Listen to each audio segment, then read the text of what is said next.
Good morning dear students. आज की इस वीडियो में जो हम डिस्कस करने जा रहे हैं that is numericals on the topic refraction at spherical surfaces. इसमें बेटा हमें दो फॉर्मूला पहले से पता होने चाहिए अगर हमें इसके न्यूमेरिकल करने हैं। पहला तो ये कि जब रेयर से डेंसर मीडियम की तरफ जाते हैं तो रिफ्रैक्शन का फॉर्मूला क्या होता है, और दूसरा जब डेंसर से रेयर मीडियम की तरफ जाते हैं तब रिफ्रैक्शन का फॉर्मूला क्या होता है। दूसरी जो बात हमें ध्यान देनी है, हमें ये आइडेंटिफाई करना है कि रिफ्रैक्शन जो है रेयर से डेंसर मीडियम की तरफ हो रही है या डेंसर टू रेयर के लिए हो रही है। Only then we will be able to identify the correct formula और आंसर जो है बिल्कुल सही आएगा। फिर बाकी सब पैरामीटर हमें आसानी से आइडेंटिफाई करने आने चाहिए, जैसे कि μ1 है जो रेयर मीडियम का रिफ्रैक्टिव इंडेक्स होता है, μ2 डेंसर मीडियम का रिफ्रैक्टिव इंडेक्स है, रेडियस ऑफ कर्वेचर है of the given spherical surface. तो ये सारे पैरामीटर आपको आइडेंटिफाई करने आने चाहिए। Only then we will be able to do the numericals of refraction at spherical surface. So start करते हैं from the very first numerical. So देखिए बेटा, फर्स्ट न्यूमेरिकल में light from a point source in air falls on a spherical glass of mu this, that is equal to 1.5, and radius of curvature is equal to 0.2 meter. The image is formed at a distance of 100 centimeter from the glass surface in the direction of incident light. मतलब जिस direction से light आ रही है उसी direction में आगे जाके 100 centimetre दूर फ्रॉम द रिफ्रैक्टिंग सरफेस जो है इमेज बन रही है बेटा। इट मीन्स v जो है वो क्या है, पॉजिटिव 100 है, प्लस 100 लेंगे बेटा। उसके बाद हमें क्या करना है, कैलकुलेट द ऑब्जेक्ट डिस्टेंस, मतलब u कैलकुलेट करना है from the centre of curvature of the spherical surface. अब देखो बेटा, ये r जो है पॉजिटिव है, इसका मतलब और कोई ऐसा इंडिकेशन नहीं है जो हमें रिफ्रैक्टिंग ग्लास के नेचर के बारे में बताए। तो यहाँ से ये जो पॉजिटिव है ये हमें क्या बता रहा है कि जो रिफ्रैक्टिंग ग्लास है वो क्या कन्वेक्स है। ठीक है बेटा, और जो केस है यहाँ पे वो क्या रेयर से डेंसर वाला। ठीक है बेटा, मतलब कुछ इस तरह से है। अगर मैं बनाऊँ, ये ऑब्जेक्ट है, रफ बना रहे हैं बेटा, और ये इस तरह से है। ठीक है जी, ये वाली सिचुएशन है। अगर ऐसा है तो μ1 एयर का रिफ्रैक्टिव इंडेक्स, μ2 इसका रिफ्रैक्टिव इंडेक्स, r इसकी वैल्यू है बेटा। ठीक है, रेडियस ऑफ कर्वेचर की। तो वो हमें सब गिवन है। अगर हम इसको बनाएं तो देखो बेटा, थोड़ा सा बना के दिखाता हूँ मैं। सो ये इसमें देखें, ये इसका r है इतना, अगर मैं बोल दूँ दिस वन इज r, और इसी में ही यहाँ से 100 सेंटीमीटर दूर जो है बेटा, ऐसे जो v होगा वो 100 होगा, ऐसे 100 सेंटीमीटर दूर पीछे ले जाओ इसको, तो यहाँ कहीं जाके क्या है, इमेज बन रही है बेटा। ठीक है, तो ये चीज़ ध्यान देनी है। अब देखते हैं क्या क्या पैरामीटर गिवन है। म्यू इस मीडियम का दिया हुआ है, it means that is μ2 given to us, और μ1 जो है एयर है उसकी वैल्यू 1 होती है, हमें पता है। μ2 1.5, r 0.2 मीटर है बेटा जी, तो इसका मतलब दैट इज 20 सेंटीमीटर, और v जो है राइट साइड में है 100 सेंटीमीटर। u निकालना है, तो हमें पता है, ये डायरेक्ट पता लग रहा है कि भैया अब u भी निकालना है, बट कहाँ से निकालना है, देखो जरा, calculate the object distance from centre of curvature. ये रहा सेंटर ऑफ कर्वेचर, यहाँ से ये इसका डिस्टेंस निकालना है। अब मुझे ये r तो पता है बेटा जी, ये निकाल लूँ मैं, दोनों को क्या कर दूंगा, ऐड कर दूंगा। ये क्या है, u। तो देखो, अब हमें पता होता है रेयर से डेंसर के लिए क्या फॉर्मूला होता है, minus μ1 by U plus μ2 by V is equal to μ2 minus μ1 by are.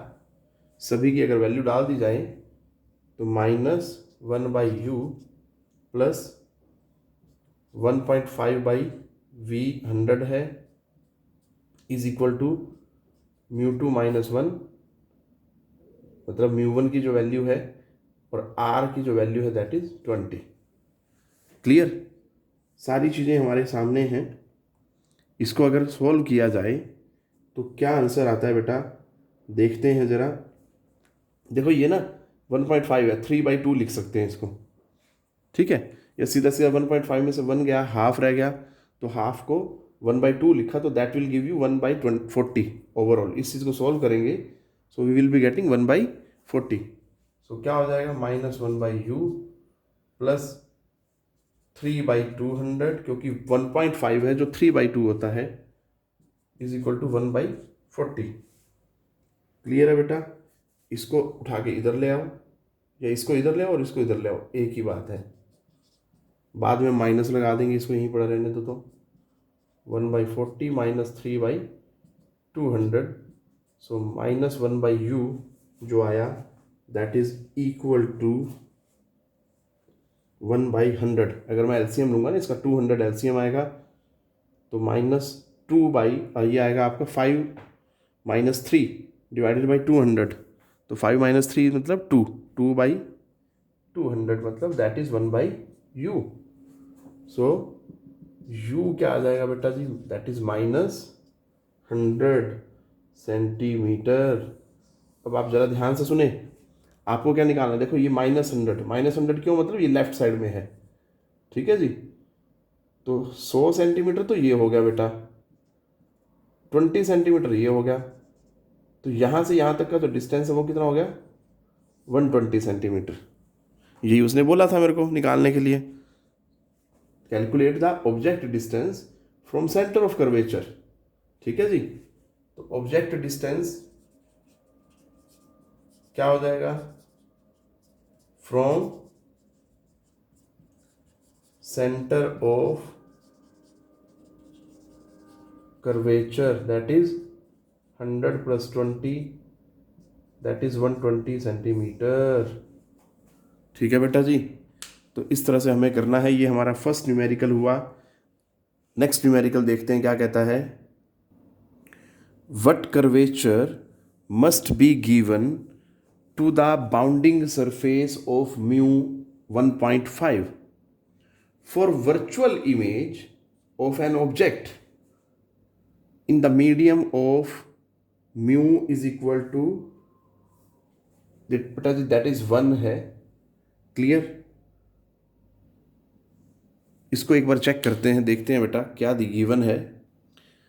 बेटा ये म्यू इज इक्वल टू 1 है at 10 centimetre to be formed at a distance of 40 centimetre. हमें क्या क्या कैलकुलेट करना है, power of refracting surface and also 2 principal focal lengths of the surface. अब जरा देखते हैं बेटा इसको क्या बोला गया है हमें।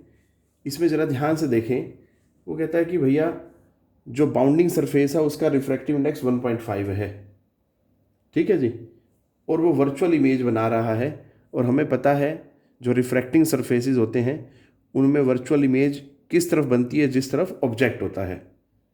और ये क्लियर हो जाता है अगर आप ध्यान से देखें, इसमें साफ साफ लिखा भी है जो ऑब्जेक्ट का डिस्टेंस है वो 10 सेंटीमीटर है और जो इमेज का डिस्टेंस है वो 40 सेंटीमीटर है। क्योंकि ये जो रिफ्रैक्टिंग सरफेस है दोनों लेफ्ट की तरफ हैं, इट मीन्स दोनों क्या लिए जाएंगे, नेगेटिव लिए जाएंगे।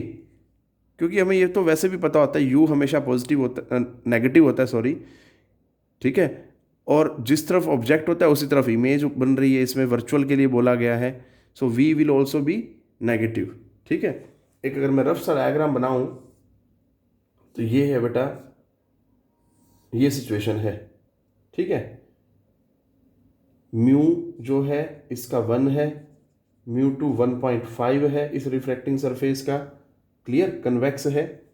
और जो ऑब्जेक्ट का डिस्टेंस है वो ये है बेटा 10, और जो इमेज का डिस्टेंस है वो अगर ये 10 है तो इतना इससे 4, इसी के अकॉर्डिंग अगर लें तो दैट इज v -40। क्लियर है बेटा? तो ये सारे पैरामीटर दिए हैं। अब उसने हमसे पूछा क्या है, ठीक है। देखो व्हाट कर्वेचर, सबसे पहले तो कर्वेचर पूछा है, सो r निकालना है भैया। दूसरा क्या पूछा है, calculate power of refracting surface, power निकालना है जी। फिर उसके बाद principal focal lengths of the surface. तो बेटा जी दूसरा क्या करना है मुझे, F1 और F2 निकालने हैं। ये काम करना है सब, ये 4 चीज़ें मुझे निकाल के दिखानी है बेटा। ठीक है जी। तो अब देखते हैं, स्टार्ट करते हैं बेटा। इसमें कैसे स्टार्ट होगा वो हमें पता है, क्योंकि रेयर से डेंसर वाला रिफ्रैक्शन का फिनोमिना हो रहा है और हमें रेयर से डेंसर का फॉर्मूला पता होता है। क्या है देखो ज़रा, -μ1/u plus μ2/v is equal to μ2 minus μ1/r। सभी पैरामीटर्स जो जो हैं उनकी वैल्यूज़ डाल देते हैं बेटा। ठीक है, तो ये तो है μ1 दैट इज़ एयर, उसके लिए 1 है। सो -1/u, u क्या है, लेफ्ट साइड में -10 है, प्लस μ2 1.5, v -40, तो 1.5 - 1 डिवाइडेड बाई r। r हमें निकालना है। तो अगर इस पार्ट को सोल्व करें तो माइनस माइनस प्लस 1/10 प्लस, अब बेटा ये क्या हो जाएगा, इसको अगर आप कैंसिल करें यहीं पे ही, प्लस माइनस माइनस, सबसे पहले तो ये चीज़ ध्यान दें। ठीक है, और इसको यहीं पे सॉल्व करेंगे अगर, तो ये जो है 5 के टेबल पे चला जाएगा। ये हो जाएगा आपके पास, इसका डेसिमल ख़त्म करेंगे तो 400, 5 के टेबल पे कैंसिल करेंगे तो 3/80 इज इक्वल टू, ये 1.5 माइनस 1.5, 0.5 को हम क्या लिखते हैं 1/2। सो दैट इज़ दिस। अब यहाँ से अगर हम सॉल्व करें तो क्या आता है जी, देखो इसको सॉल्व कर लो, एलसीएम लेंगे लेफ्ट साइड का, तो बेटा 80 आएगा। 80 को 10 से डिवाइड करेंगे तो 8 - 3, so that is 1/2r is equal to 5/80। तो ये जो 2 डिवाइड में है उधर जाके क्या हो जाएगा, मल्टीप्लाई हो जाएगा। सो जो r आ जाएगा बेटा आपका, that comes out to be 8 centimetre. ठीक है जी। अगर मुझे मीटर में कन्वर्ट करना हो तो 0.08 मीटर, या सिंपली 8/100 मीटर। ये चीज़ ध्यान देनी है आपने। So this is our first part, ये तो आ गया बेटा। ठीक है, अब मुझे सेकंड पार्ट जो है दैट इज़ पावर। अब पावर के लिए क्या होता है बेटा, हमारे पास सीधा सीधा फॉर्मूला होता है, power is equal to μ2 minus μ1/r। याद रखें, बट इसमें ये भी ध्यान देना, देखो पावर जो है रिफ्रैक्टिंग सरफेस की वो डायोप्टर में आएगी। ठीक है बेटा, अब अगर ऐसा है डायोप्टर में आएगी तो उसके लिए रेडियस ऑफ कर्वेचर जो है वो मीटर में होना चाहिए, मतलब दैट इज़ 0.08 या सीधा सीधा 8/100। क्लियर, बाकी सब आपके पास वैल्यू है ही। तो बेटा जी ये μ2 जो है 1.5 है, उसको 3/2 लिखते हैं, माइनस μ1 की वैल्यू 1 है और ये 8/100। ठीक है बेटा, इसको जब सोल्व करते हैं तो क्या आ जाएगा, देखो ज़रा, जो पावर आती है दैट इज, देखो 3/2 में से 1 गया, 1/2। आप इसको थोड़ा सा सिंप्लीफाई करना चाहें तो कर सकते हैं, और ये जो आ जाएगा हमारे पास, ये 100 ऊपर चला जाएगा तो ये नीचे 16 हो जाएगा। ठीक है जी, तो 100/16, so that will give you 6.25 dioptre. So ये सेकंड पैरामीटर हुआ बेटा हमारा, जो निकालना था ये डन हुआ। अब हमें F1 और F2 निकालने हैं। तो बेटा हमारे पास F1 और F2 के लिए भी डायरेक्ट फॉर्मूला है, देखते हैं क्या क्या फॉर्मूला हम यूज़ करेंगे। F1 के लिए बेटा हमारे पास क्या है formula, that is minus μ1/r divided by μ2 minus μ1। सभी पैरामीटर पता है, वैल्यू डाल दें अगर, तो बेटा जी क्या आता है, -1 इंटू आर क्या था 8। अब इसमें फोकल लेंथ क्योंकि हम जनरली सेंटीमीटर्स में बात करते हैं तो इसलिए कोई इशू नहीं है बेटा कि उसको मीटर में कन्वर्ट करना पड़ेगा, ऐसा कुछ नहीं है। और ये 1.5 - 1, तो बेटा 1.5 में से -1 जाएगा तो 0.5 मतलब 1/2, तो वो ऊपर जाके मल्टीप्लाई हो जाएगा, और जो आपका F1 आएगा that will come out to be -16 centimetre. Clear है। अब बात करते हैं F2 की।